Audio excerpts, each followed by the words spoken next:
interesting to watch this movie again. Hmm. Um, I had read the book before I saw the movie. Yeah. I'm guessing you had not. No. Yeah. So for me, this was more watching something and seeing how it had been adapted. Hmm. Whereas for you, it was like encountering the story for the first time. And I think that's interesting. It's like an interesting difference between how we experienced this the first time. Well, the big draw for me was, of course, I was a kid and kid actors, and that's very exciting. And we were really lucky growing up because we had so many movies with people our age growing up. Yeah. And, Stand By Me, one of my favorite songs. Yeah. Oh, yeah. Oh, my gosh. Well, and this came out in 86. And Hmm. again, we talked about this before, but it bears repeating. Like in the 80s, there was kind of this major 50s nostalgia. Hmm. And this movie is set in 1959. So right before 1960, which actually is quite interesting as well because it's coming of age story, but it's also set in a very um, time, whatever I'm trying to say. It's set in a time where things were going from the 50s to the 60s, Yeah. which was kind of a pretty big shift in the national kind of way of life, I think.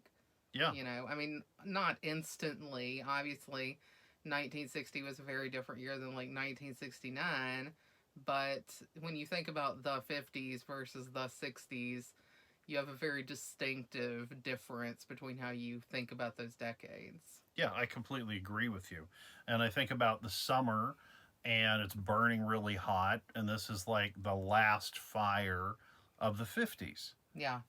you Yeah, know? because it's the last summer for these kids to be kids before, they go into high school, junior high, high school, and have to think about, growing up and and I think also at this time, and we can really see that in this movie, that kids aren't necessarily kids like we would think of kids now either. Hmm. Like these kids had some pretty harsh situations Oh, yeah. going on in their lives. All four of them, really. Yeah. But particularly Chris, Teddy, and Gordy. Hmm. Gordy's life had been fairly fine, but he's just lost his brother to a car accident, Yep. and his parents clearly favored his brother over him Yeah. and continue to. And it's like a wrong kid died kind of a situation. Oof. Yeah.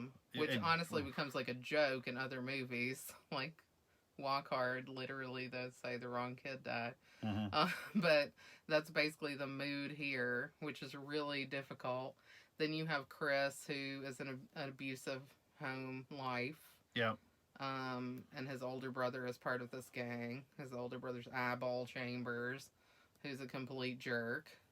Yeah. And then Teddy has been abused by his father, who has a lot of mental illness coming out of World War II. Well, and I mean, that's one of the first images that really sticks with you. At least, I don't know, I can't speak for you, but for me, is when they showed you Teddy, Corey Feldman, and they showed you his ear, and it was all burnt up. And it was because his father, they said he had these fits of rage, put his ear down, on the Stove. stove and just melted it. Yeah. And it's disgusting.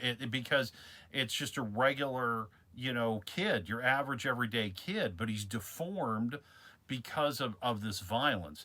Now, here's something I want to bring up that just as we were talking kind of kicked into my head. So, yes, we're going from the 50s into the 60s. And when I think about the 60s, I think about Vietnam. And, so you have a lot of young kids who were drafted and went to war. So I wonder if this story in some way is actually talking about that. Because it's like when they find this body, right? It's like a loss of innocence. Mm-hmm. And we've seen, a lot of these war stories where people want to go, they want to fight, they want to be in the thick of it. And then when they finally come face to face with the horrors of war and death, they wish they never saw it. Yeah, and I think you're 100% correct. I mean, So basically, you've got these kids who are what, like 12 in 1959. Uh huh. So that means that in 1969 they're like 22, Yep. like ripe age to be in Vietnam. Even maybe almost on the old side, That's you know. crazy, but yeah, true. But yeah, true. It is true. And Stephen King, of course, writing this kind of grew up. That's his age. I think he was born in 1947. So he would have been familiar with a lot of people who went to Vietnam and had to deal with that. And I'm sure that's a huge part of it Yeah. because his generation really had to face that threat of the draft and this war that was very pointless. I mean, a lot of people really felt it was pointless.